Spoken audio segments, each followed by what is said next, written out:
51ನೆಯ ಅಧ್ಯಾಯವು. ಶೇಷನು ಹೇಳಿದನು, ಆ ಸುರಥನು ಹೇಳಿದಂತೆಯೇ ಅಂಗದನು ಹೇಳಲು ಅದನ್ನು ಕೇಳಿ ಎಲ್ಲರೂ ಯುದ್ಧಕ್ಕೆ ಸಿದ್ಧರಾದರು. ಆರಣಭೂಮಿಯಲ್ಲಿ ತಮಟೆಯ ಧ್ವನಿಯೂ ಭೇರಿಗಳ ಧ್ವನಿಯೂ ವೀರರ ಗರ್ಜನೆಯೂ ಉಂಟಾದವು.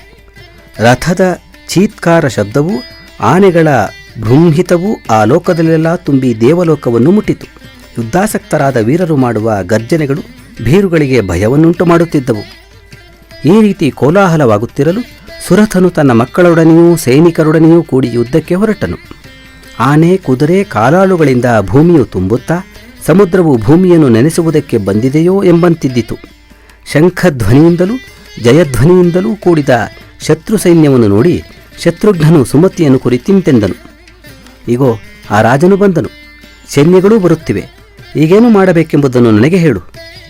ಸುಮತಿಯು ಹೇಳಿದನು, ರಣವಿಶಾರದರಾದ ಪುಷ್ಕಲನೇ ಮುಂತಾದವರು ಈಗ ಯುದ್ಧ ಮಾಡಬೇಕು.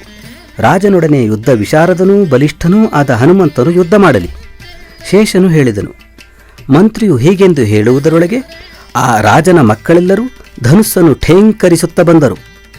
ಅವರನ್ನು ನೋಡಿ ಪುಷ್ಕಳನೇ ಮುಂತಾದ ವೀರರು ರಥದಲ್ಲಿ ಕುಳಿತು ಧನುಸ್ಸನ್ನು ಹಿಡಿದು ಬಂದರು.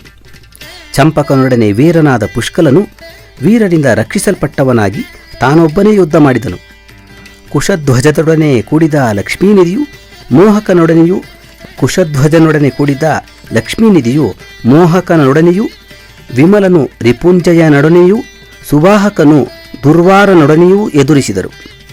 ಪ್ರತಾಪಿಯೊಡನೆ ಪ್ರತಾಪಾಗ್ರ್ಯನು, ಬಲಮೋದನೊಡನೆ ಅಂಗದನು, ಹರ್ಯಕ್ಷನೊಡನೆ ನೀಲರತ್ನನು, ಸಹದೇವನೊಡನೆ ಸತ್ಯವಂತನು ಯುದ್ಧ ಮಾಡಿದರು. ವೀರಮಣಿಯು ಭೂರೀದೇವನೊಡನೆಯೂ ಉಗ್ರಾಶ್ವನು ಅಸುತಾಪನೊಡನೆಯೂ ಯುದ್ಧ ಮಾಡಿದರು. ಯುದ್ಧಬಲ್ಲವರು ದ್ವೈರಥನಾದ ಪುಷ್ಕಳೊಡನೆ ಯುದ್ಧ ಮಾಡಿದರು. ಇವರಲ್ಲಿ ಎಲ್ಲರೂ ಶಸ್ತ್ರಕುಶಲರು, ಬುದ್ಧಿವಂತರು.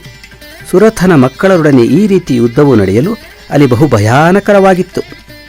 ಆಗ ಪುಷ್ಕಳನು ಚಂಪಕನನ್ನು ಕುರಿತು, ಅಯ್ಯ ರಾಜಪುತ್ರನೇ, ನಿನ್ನ ಹೆಸರೇನು?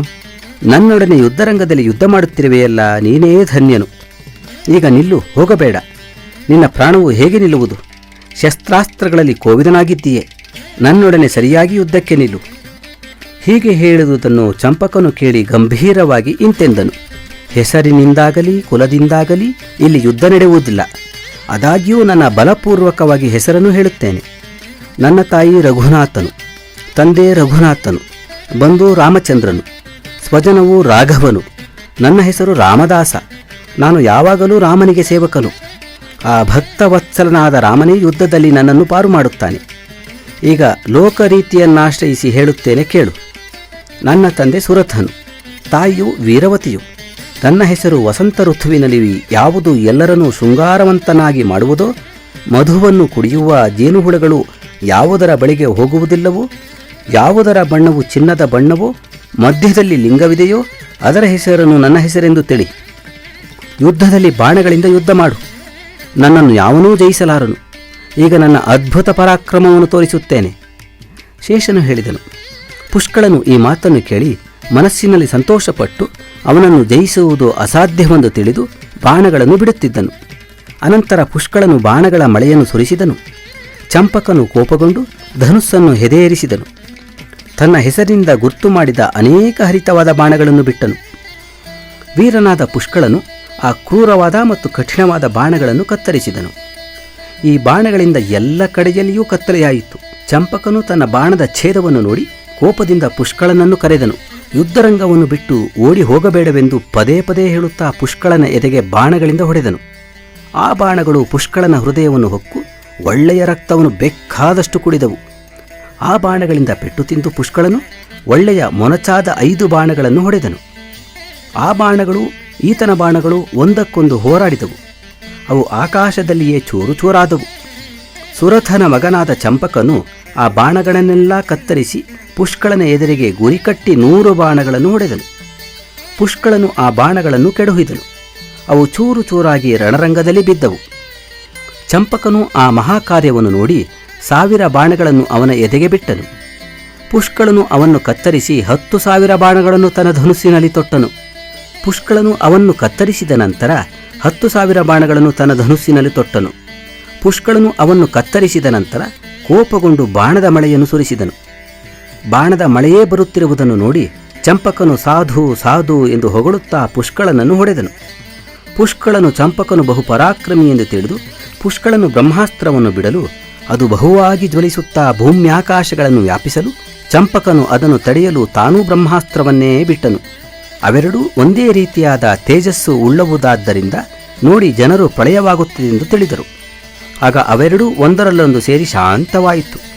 ಆ ಅದ್ಭುತ ಕರ್ಮವನ್ನು ನೋಡಿ ಪುಷ್ಕಳನು ನಿಲ್ಲು ನಿಲ್ಲು ಎಂದೆನ್ನುತ್ತಾ ಉತ್ತಮವಾದ ಬಾಣಗಳನ್ನು ಬಿಟ್ಟನು. ಚಂಪಕನು ಪುಷ್ಕಳನ ಬಾಣಗಳನ್ನು ಲೆಕ್ಕಿಸದೆ ರಾಮಾಸ್ತ್ರವನ್ನು ಬಿಟ್ಟನು. ಅವನು ಬಿಟ್ಟ ರಾಮಾಸ್ತ್ರವನ್ನು ಕತ್ತರಿಸಲು ಮನಸ್ಸು ಮಾಡುವಷ್ಟರಲ್ಲೇ ಆ ಬಾಣವು ಅವನನ್ನು ತಾಕಿತು. ಪುಷ್ಕಳನು ಹಾಗೆಯೇ ಕಟ್ಟಲ್ಪಟ್ಟು ರಥದಲ್ಲಿಯೇ ಬಿದ್ದನು. ಆಗ ಚಂಪಕನು ಪುಷ್ಕಳನನ್ನು ಊರಿಗೆ ಕಳುಹಿಸಬೇಕೆಂದು ಉದ್ದೇಶಪಟ್ಟನು. ಪುಷ್ಕಳನನ್ನು ರಥದಲ್ಲಿ ಕಟ್ಟಲು ಹಾಹಾಕಾರವು ಹುಟ್ಟಿತು. ಯೋಧರೆಲ್ಲ ಶತ್ರುಘ್ನನ ಬಳಿಗೆ ಓಡಿದರು. ಆ ವೀರರೆಲ್ಲರೂ ಓಡುತ್ತಿರುವುದನ್ನು ನೋಡಿ ಶತ್ರುಘ್ನನು ಹನುಮಂತನನ್ನು ಕರೆದು, ನನ್ನ ಬಲಿಷ್ಠ ವೀರರನ್ನು ಯಾರು ಸೋಲಿಸಿದರು ಎಂದನು. ಆಗ ಹನುಮಂತನು, ಚಂಪಕನು ಎಲ್ಲರನ್ನೂ ಜಯಿಸಿ ಪುಷ್ಕಳನನ್ನು ಕಟ್ಟಿ ತನ್ನ ಪಟ್ಟಣಕ್ಕೆ ಕರೆದುಕೊಂಡು ಹೋಗುತ್ತಿದ್ದಾನೆ ಎಂದನು. ಹೀಗೆಂದ ಮಾತನ್ನು ಕೇಳಿ ಶತ್ರುಘ್ನನು ಕೋಪಗೊಂಡು, ನೀನು ಹೋಗಿ ಬಿಡಿಸೆಂದು ಹನುಮಂತನಿಗೆ ಹೇಳಿದನು. ಆ ಚಂಪಕನು ಮಹಾಬಲಿಷ್ಠನು, ಆದ್ದರಿಂದಲೇ ಪುಷ್ಕಳನನ್ನು ಕಟ್ಟಿರುವನು. ಅವನಿಂದ ಜಾಗ್ರತೆ ಬಿಡಿಸು, ನಿಂತುಕೊಂಡಿರಬೇಡ. ಈ ಮಾತನ್ನು ಕೇಳಿ ಹನುಮಂತನು ಹಾಗೇ ಆಗಲೆಂದು ಪುಷ್ಕಳನನ್ನು ಬಿಡಿಸಲು ಹೋದನು. ಪುಷ್ಕಳನನ್ನು ಬಿಡಿಸಲು ಬಂದ ಹನುಮಂತನನ್ನು ನೋಡಿ 100,000 ಗಟ್ಟಲೆ ಆಗಿ ಅವನ ಮೇಲೆ ಚಂಪಕನು ಬಾಣಗಳನ್ನು ಬಿಟ್ಟನು. ಹನುಮಂತನು ಅವನು ಬಿಟ್ಟ ಬಾಣಗಳನ್ನೆಲ್ಲ ಮುರಿದನು. ಹೀಗೆಯೇ ಬಾಣಗಳನ್ನು ಬಿಡುತ್ತಾ ಬಿಡುತ್ತಾ ಕೋಪಗೊಂಡನು. ಆ ಬಾಣಗಳನ್ನೆಲ್ಲ ನಾಶ ಮಾಡಿ ಒಂದು ಸಾಲದ ಮರವನ್ನು ಕಿತ್ತುಕೊಂಡು ಅವನನ್ನೇ ಹೊಡೆದನು. ಆ ಸಾಲ ಮರವನ್ನೂ ಕೂಡ ಚಂಪಕನು ಪುಡಿ ಪುಡಿ ಮಾಡಲು ಹನುಮಂತನು ಒಂದು ಆನೆಯನ್ನು ಹಿಡಿದು ಅವನ ತಲೆಯ ಮೇಲೆಸೆದನು. ಚಂಪಕನು ಅದನ್ನು ಕೊಂದು ಕೆಡಹಿದನು. ಅನಂತರ ಕಲ್ಲುಗಳನ್ನು ಬೀರಲು ಮೊದಲು ಮಾಡಿದನು. ಚಂಪಕನು ಆ ಕಲ್ಲುಗಳನ್ನೆಲ್ಲ ಬಾಣಯಂತ್ರದಿಂದ ಚೂರ್ಣ ಮಾಡಿದನು. ಇದು ಬಹು ವಿಚಿತ್ರವಾಗಿದ್ದಿತ್ತು. ತಾನು ಎಸೆದ ಕಲ್ಲುಗಳು ಪುಡಿ ಪುಡಿಯಾದದ್ದನ್ನು ನೋಡಿ ಬಹು ಬಲಿಷ್ಠನೆಂದು ಹನುಮಂತನು ಕೋಪಗೊಂಡನು. ಚಂಪಕನನ್ನು ಹನುಮಂತನು ಹಿಡಿದುಕೊಂಡು ಅಂತರಿಕ್ಷಕ್ಕೆ ಹಾರಲು ಬಿಡಿಸಿಕೊಂಡು ಅಷ್ಟರೊಳಗೆ ಈತನು ಮೇಲಕ್ಕೆ ಹಾರಿದನು. ಚಂಪಕನು ಅಂತರಿಕ್ಷದಲ್ಲಿಯೇ ಹನುಮಂತನೊಡನೆ ಯುದ್ಧ ಮಾಡುತ್ತಾ ಬಾಹುಯುದ್ಧದಲ್ಲಿ 1 ಸಾರಿ ಹೊಡೆದನು. ಹನುಮಂತನು ಮನಸ್ಸಿನಲ್ಲೇ ಕೋಪಗೊಂಡು ಚಂಪಕನ ಕಾಲುಗಳನ್ನು ಹಿಡಿದುಕೊಂಡು ನೆಲದ ಮೇಲೆ ಬಡಿದನು. ಕಪಿಯು ಹೀಗೆ ಹೊಡೆಯಲು ಚಂಪಕನು ಕ್ಷಣದಲ್ಲಿಯೇ ಎದ್ದು ಹನುಮಂತನ ಬಾಲವನ್ನು ಹಿಡಿದುಕೊಂಡು ಗರ್ರನೆ ತಿರುಗಿಸಿದನು.